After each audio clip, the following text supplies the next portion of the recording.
My whole contention is that when you build emotional and mental resilience, you build physical resilience. And you cannot do the latter until you do the former. That's the hardest thing for people because it requires a completely different approach. And you can't Amazon Prime a product or whatever you need to build mental resilience. But emotional regulation and being able to withstand and endure life stress is the hardest thing. Hello and welcome back to the Vibrant Wellness Podcast. I'm Dr. Emmie Brown here with my wonderful co-host Melissa Gentile. Today we're excited to welcome Justin Janoska, the founder of the Autoimmune Revolution, an organization dedicated to helping women overcome autoimmune diseases and reproductive disorders. Inspired by his mother's battle with Hashimoto's, Justin has made it his mission to guide women toward true healing. His new book, The Post-Dieting Comeback, How to Repair Your Metabolism, Fix Your Body from Chronic Dieting, and Reclaim Your Health, is coming out soon, and we can't wait to learn more about it today. Justin, we're so happy to have you here. Welcome to the Vibrant Wellness Podcast. Thank you very much. I'm excited to be here. Awesome. Okay, so I thought this was really interesting. Before we met with you today, you mentioned that you originally wanted to work in cancer and working with patients who have cancer and helping them with nutrition. That's something that you were thinking about prior, but what made you really want to shift your focus to autoimmune? Right. So when I was in grad school, my intention was to really study orthomolecular nutrition and work with cancer patients who were terminally ill. And then I changed directions when my mother was really just diagnosed with Hashimoto's, this autoimmune disease we all know about, I think. And one thing led to another. Basically, I was picking up on how challenging it was for her to get results or just to be listened to and things like that, and kind of the mess that it is with conventional medicine. And I was really disillusioned by it. So I thought, I'll just kind of learn as much as I can since I'm in school and pick the brains of my professors and read all the research and whatnot. And I was really blown away, I guess, by what I saw because I didn't know anything about it. I heard about it, but I didn't know anything about autoimmune disease. And so I kind of just made it it kind of happened organically. I made it my mission to really help her with this. And really what that looked like was introducing to naturopathic alternative medicine. We made a lot of progress, but it took a while. She was sick for many, many years. I mean, so you can imagine, right? Like it's not a overnight kind of thing. So happened kind of by accident, but it really just really opened my eyes to how prevalent, and this is about 9-10 years ago, so how prevalent it is and still is, and how the incidence is increasing like every year. Did you start to see some parallels between your mother's case and some of the cases that you were seeing in the clinic? Yes, but to be fair, I didn't know a lot at the time. So I was very new to the scene and wasn't aware of like all the myriad of different root causes and things out there. I was just trying to help her kind of get the basics established and figured out. And then along the way, I was, becoming more advanced in the testing world and learning about these things. So it took a while, but I don't think I was doing any of that really too much in clinic. I mean, I was mostly there for nutrition and because I was in grad school for that. So that's mostly what I was helping with. But the more advanced things and all the different aspects of health came much later as I was going through school. And I'm curious, Justin, a large part of what you do is dealing with the trauma and the emotional aspect of autoimmunity. At what point did you realize that was so important for these patients? Well, two things there, mostly through my own observation with clients, rewinding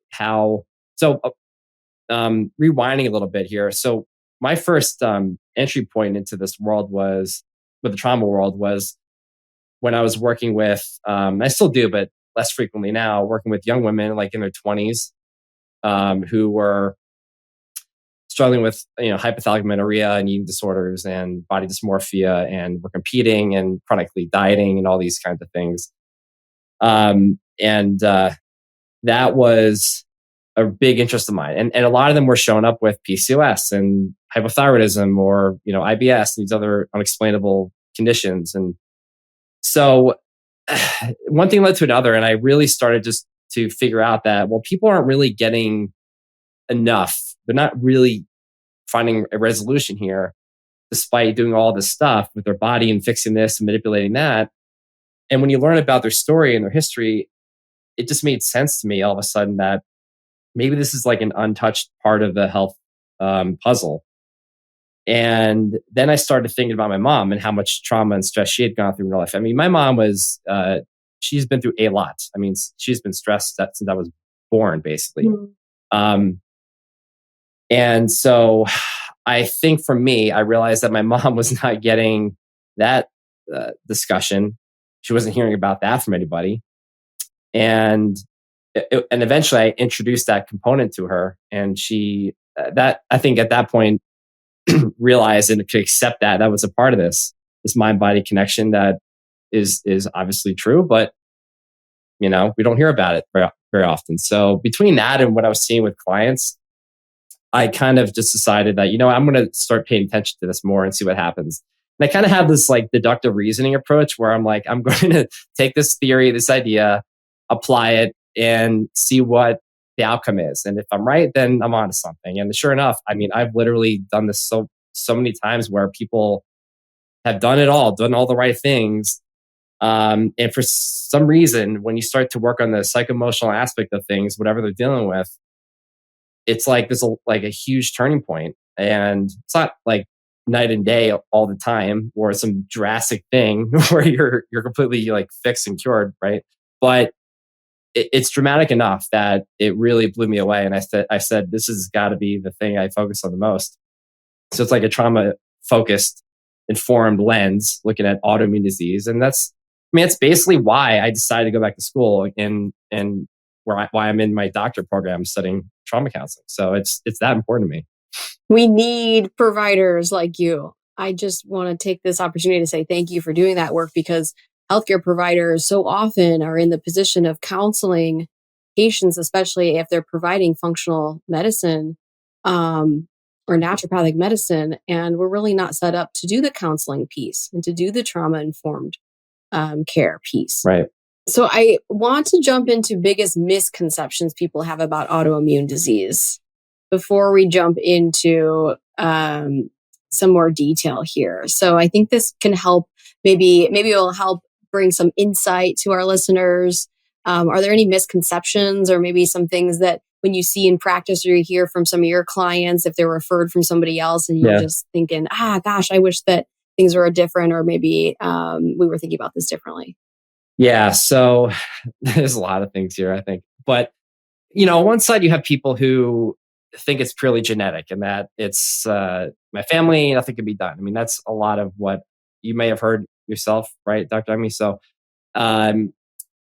which is unfortunate, because this is a lifestyle-driven issue for the most part. And on the other hand, you have people who think that, who know that lifestyle can make a difference. Lifestyle modification does matter.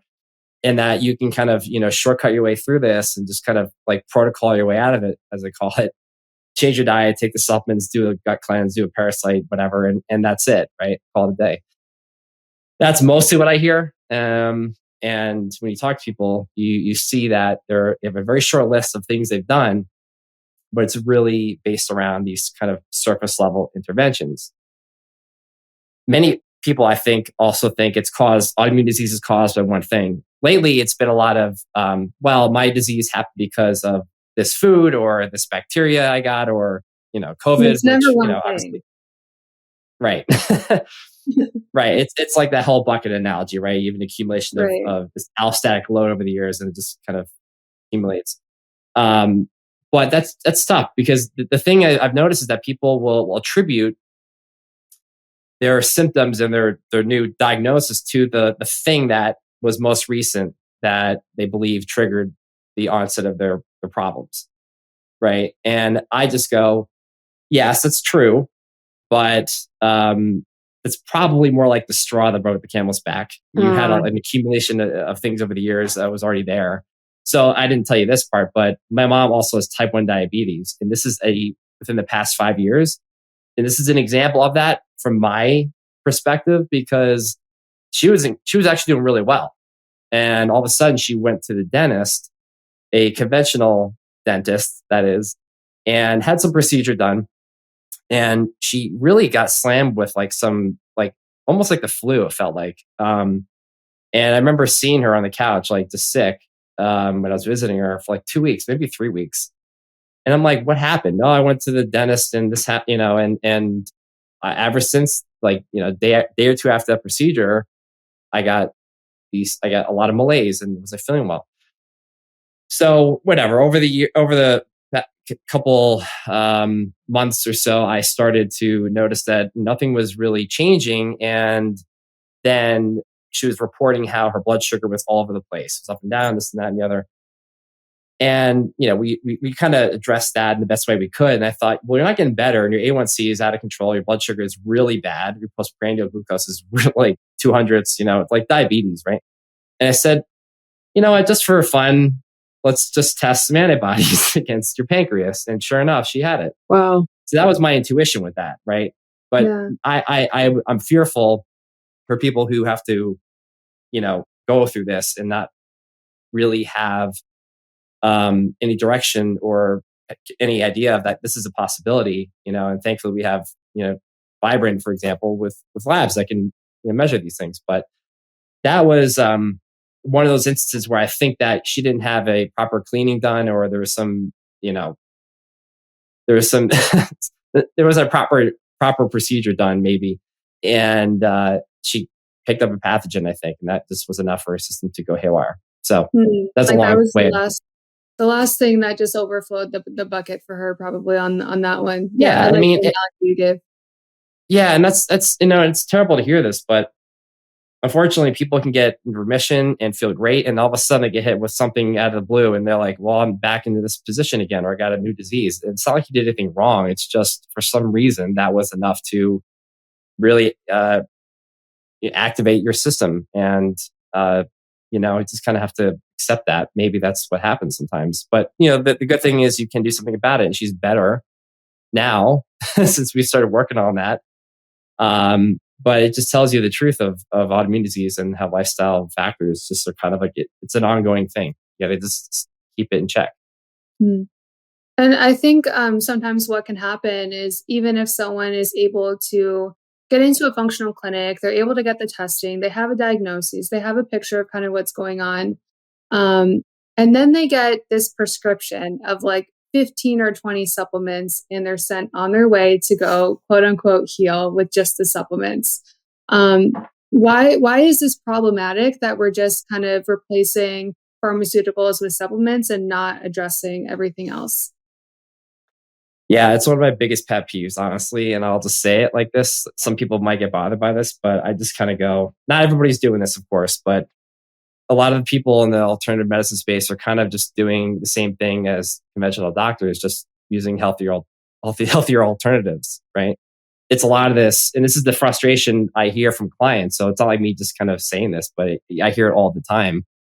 But to your point, Melissa, it's a lot of this, over testing, over prescribing of supplements, and honestly, over restricting foods too. And those three things are really common still. And people are really, really exhausted and fed up and tired of spending all this time and money and energy on all these things just to get minimal progress, if anything. Right. And especially when it's been like over the years where they see one practitioner over the next, putting all their hope and trust into this person, thinking it's going to be different, and it's not. And then they come to me, and it's like, for a lot of people, I'm like the last stop, and they've got very little hope left, right? And so, like this, their trust and their confidence dwindles over the years, and it's tough, right? Imagine, that's why I'm lucky that I got to help my mom as early enough in the process as I did, because if she went through all this, I mean, who knows? She may have given up by now. But a lot of people are on the edge of giving up, in a sense, because they're just so they're burned out from it. Mm. So it is a problem. I mean, we need supplements, of course, and diet changes, but it's the intention. The intentionality has to matter, not just take a shotgun approach and just like give everything out.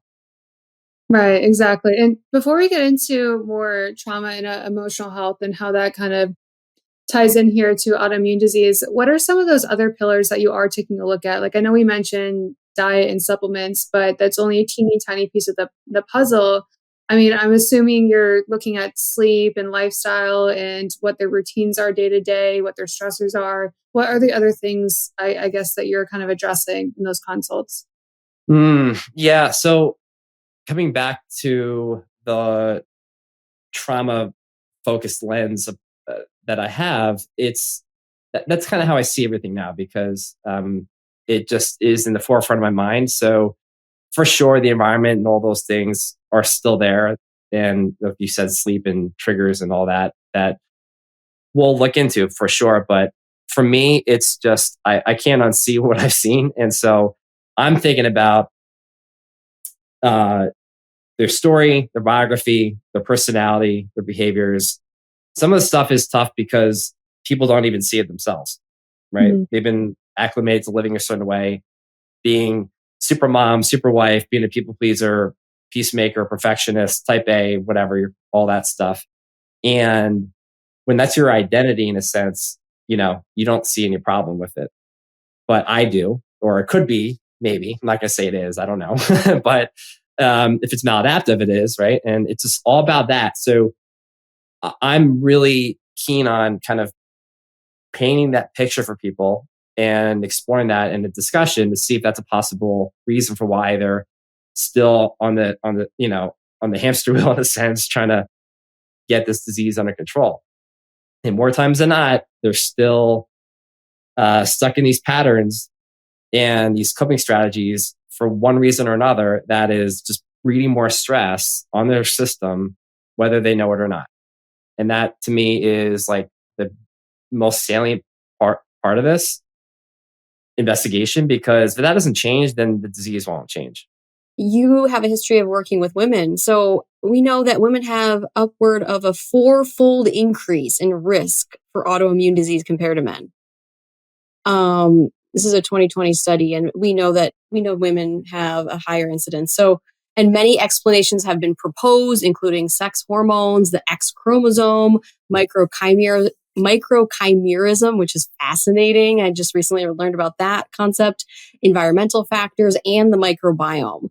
So, just wanted to throw that out there for the listeners. A very interesting list of things that may be contributing to why women have a higher incidence here. And so I'm wondering, what patterns or personality traits do you see in people struggling with autoimmune conditions? And how do they impact healing? You said a little bit, you said type A, but Yeah. again, I mean, and it's not just one thing. So I don't want to point the finger and say that it's a personality issue, but I'm just curious, what do you see in practice, and how do you kind of hold up the mirror? I imagine that's got to be kind of tricky. It is hard, yeah.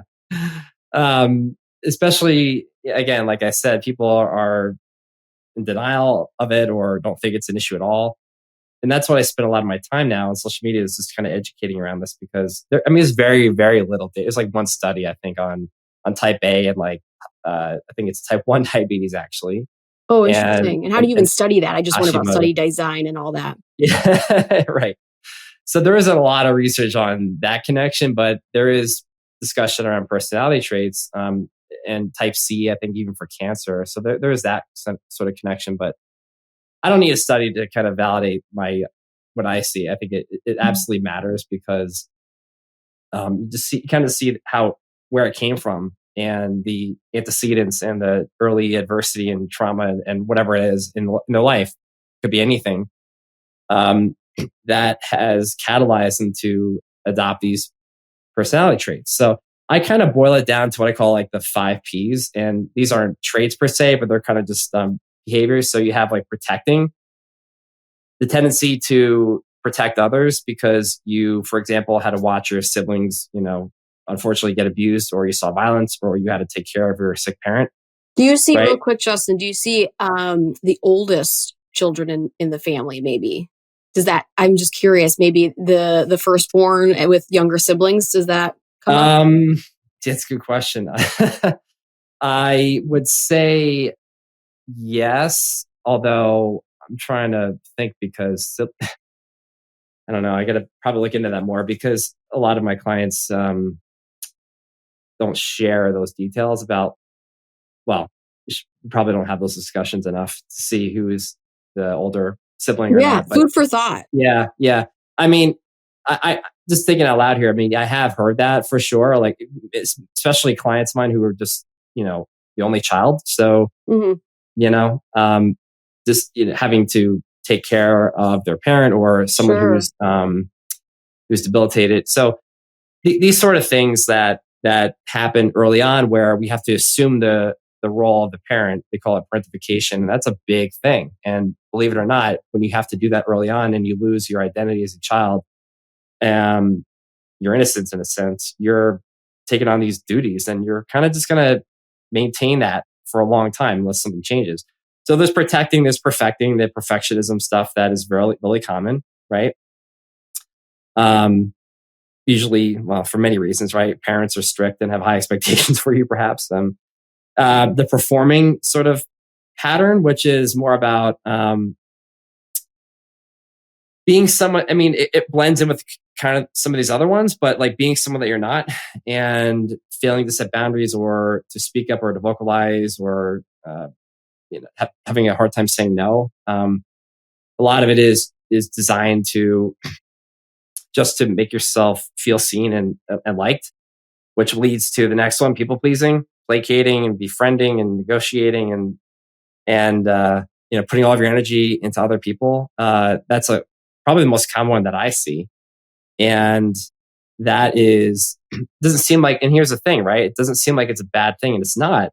It's great. It's a great quality, but when it's taken to the extreme, and you're minimizing your own needs and you're sacrificing your values and all this stuff, then that is going to take a toll on you emotionally and physically too. Okay. And then the last one is peacemaking, which kind of ties into that a little bit too, and how it's just easier to make everyone happy and be diplomatic and complying and all that. But then you're sacrificing your authentic self and all these things. And, again, we can get into all that stuff, but it's, to me, even though you may not be physically, exerting energy, it's still, there's a psychological component there. And when you're suppressing feelings and stuff like that, that's going to catch up to you. And so these are the things I'm talking about, and how it's like a subtle thing. It's not like it's like the most significant piece of the pie, maybe, but it's one of these things that it's accumulating and it's affecting you in ways that you realize or don't. That has to be looked into because energetically, inside the body, it's going to create problems. Going off of this, what are some of those key practices that you help people with to shift from a survival mode into a healing mode? Yeah, it's a great question. So there's a lot of ways to go. I mean, there's many components to it, I would say, but the so I'm looking for the path of least resistance for people. Like, what is the easiest thing to get them to at least get out of survival mode? Because sometimes they don't even realize they're in survival mode. So I have to like kind of prove it to them in a sense. Sometimes they know, but the thing I'm after is not even about trying to dismantle the past and their trauma or whatever they have and trying to, heal that so they're out of survival mode, but really to think about what they can do. It's actionable today that would give the body the message that, hey, there's no more danger. We're safe, right? I call it the three, silence, solitude, and stillness. It's just a way to help people see that you got to find a moment in your day where you can just sit still, or not sit still. That's tough, people. That's actually really tough. It's easier to stay in your head and to run around and think all the time and be cognitive and analytical. Because when you can do that, you can avoid all the stuff that's inside. So I just say, well, whatever you can do to feel some sort of stillness or have silence, it's all relative. But I think for people, it's got to be just away from all this stuff, all the distractions, all the busyness, the to-do list stuff, all the commitments you have to do, and finding something that can help you just get grounded in a practice of mindfulness in a sense.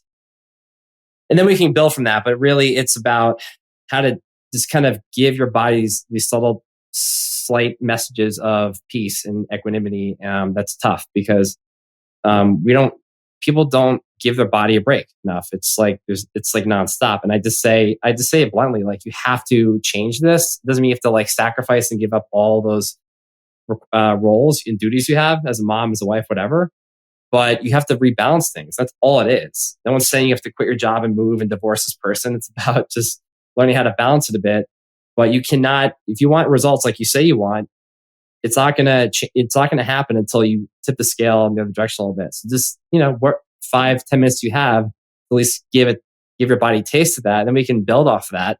And if I get some people who are really into it and they start to really feel how good they are or how good they feel when they do this, then they can go, I say, all right, take a half day, no agenda. That's scary and unnerving for a lot of people when they hear that off the bat, which is why I don't do it right away. But that would be the goal. And that's kind of how I just address it up front initially, because it's a hard thing to do. All the protocols and things you do tangibly for your body are easy, relatively, I think, for them. It's the hard thing is to do nothing. Yeah, that's the challenge here. What are some of those, like, just real quick? I know you just mentioned like taking a half day with no agenda, but what are some other things? Like, do you start with, because meditation can be a hard one to start with for people. It's not my go-to. It's not my go-to, and I love it. And I think we all know the benefits of it, but it's not for everybody. I mean, there is no right or wrong with this, especially if you have got trauma, and that can bring up a lot of things and re-traumatize people. It's great in some cases and it's not great in others. So I'm less attached to I know I said silence and stillness, but that's not always going to be the case. Maybe it's just like walking in nature and doing that whole forest bathing thing, right? It's just like going to sound therapy, right? Like, or sound bath rather, like something that's just going to be enjoyable, right? I don't care what it is so much, but what I do care is that it gets you connected to yourself in a sense, and you're not thinking about the future or the past. And it's just a choice. And that's why I'm not going to drag anyone into that. I can't, right? But you have to, make a choice to see that this is actually going to serve you and everyone else in your life, right? And it's tough because a lot of women, right? I don't have personal experience with this, so I'm not one, but there's that sense of like guilt and I'm being selfish if I do this. And it's not. I'm like, it's the greatest form of or act of selflessness, really. So it's all about perspective. And that's why the hardest thing, from my perspective, ironically, the most important thing is to change your perspective and how you look at this stillness, because if that doesn't change, nothing else will. Yeah. Justin, what do you say to those clients? I know I've had them who say, oh, I love to go, go, go. And you mentioned this a little bit, but you kind of have to show them that they're in fight or flight. They say, maybe I don't have stress. I just have this autoimmune condition. And they're obviously disconnected because they haven't put 2 and 2 together. And they're saying, I love being busy. I thrive off of it. I love having, a packed agenda. And that's not the problem. And maybe they need to have some kind of demonstration that the fight or flight sympathetic nervous system that they're always in isn't doing them any favors. How do you show them? Yeah. No, it's a good point. Because you can't maybe convince somebody or just talk about it, and you need to have some raw data. So that's when they're still going to you for help, which I always think is interesting. You know what I mean? It's like they still want you to do something or give them something. It's generally some kind of supplement that they're seeking, but right. I say, look, you can take all the adaptogens you want and these kinds of things. If you realize you're stressed and you need that support, that's fine. But it's got to happen at a behavioral level too, if you want that to be long term.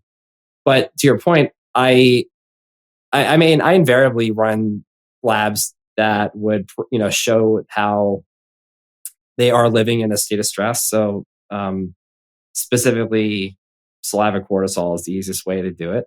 Mm. And I can almost predict what it's going to look like because I've seen so much of it. But that would be one, and probably the easiest. I mean, for thyroid, reverse T3 perhaps, and you can look at heart rate variability. HRV would be another one, but it's on my go-to. It's because you have to, buy the device and all these things. But those biomarkers are helpful. But I do know that the saliva cortisol, for example, would definitely get people to think differently once they see that. I've had that experience before. So, Justin, tell us about your new book. Oh, yeah. My new book. So this is not exactly about autoimmune disease or per se, but it's called The Post-Dieting Comeback.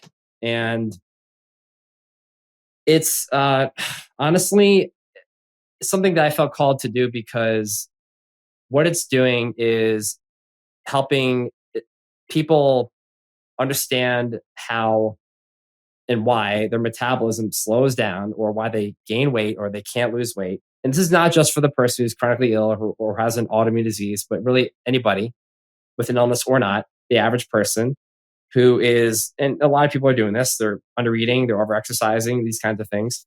So I'm helping people kind of solve that problem. But what I'm also doing here is I'm showing how these sort of dieting and lifestyle exercise patterns and things we do to try to manipulate our body composition are pushing us to this potential risk for PCOS and metabolic illnesses and dysfunction, and also showing the connection to how all these things can be related to and driven by childhood stress and adversity or even trauma.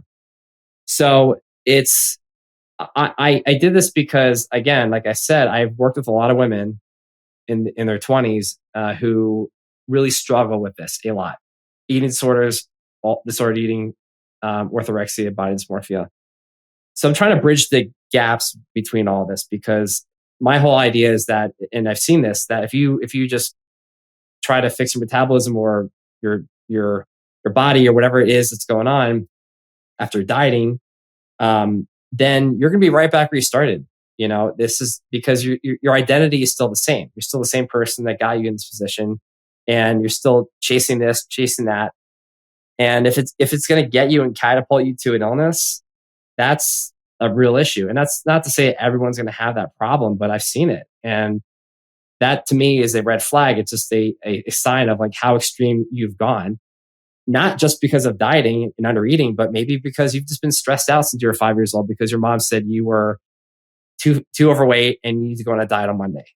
That's a real thing I've heard. And it happens for a lot of young women, and they develop eating disorders. So there's a lot of different parts that are all connected into this. So this book is an attempt to really help people solve this problem, but help them expand their consciousness and awareness around these things so that they can see that there perhaps might be more they have to address. I'm curious, Justin, do you include the anti-protocol 3P method in the new book? I wanted to wrap with that because it sounds like an interesting approach. And if not, I'd still love to hear about it. Yeah, no, I don't talk about that in not specifically that model, although we touch on it because it relates to the kind of things we're talking about. So I don't say it in that way, but I do touch on it, which is really personality, psychology, and physiology. So this was my way to have a framework to show people that, hey, you're doing a lot of physiology work in the sense of like working on hormones and your gut health and trying to get rid of this environmental trigger and toxin and whatever, which is needed, but you're missing 2/3 of this whole puzzle, and how your intrusive thoughts, your emotions that you suppressed or you're holding on to still, and your coping patterns and addictions and all that stuff, and your personality patterns, how they're related, obviously there. That is the biggest factor here that we really need to figure that out. and look into it, rather, I should say, because we don't know. There might be nothing there that has to be addressed. So I'm open-minded and curious about it.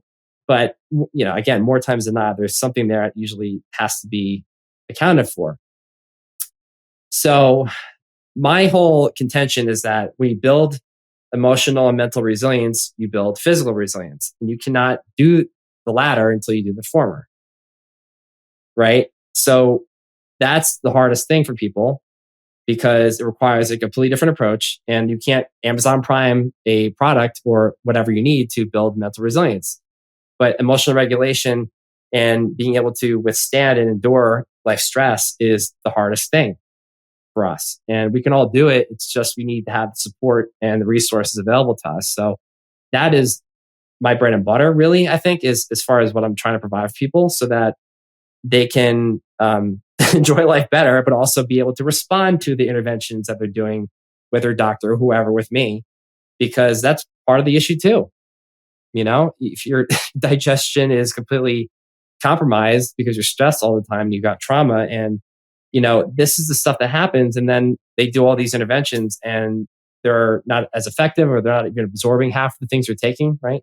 So it's a whole chain reaction, obviously. I think we can see that. So again, I'm not here to say it's all mental health and psychology and trauma. It's not. It's both. But from my perspective, I lean on that side of it, because a lot of people spend a lot of time on fixing the body and are not satisfied with the results. And for sure, there could be, they could be, and they usually are missing some things, like there's some, infections or metals or parasites, whatever. But I continue to say it because it's true that these other things that are going on in their head and the things that they're living they're playing out in their day unconsciously are really running the show.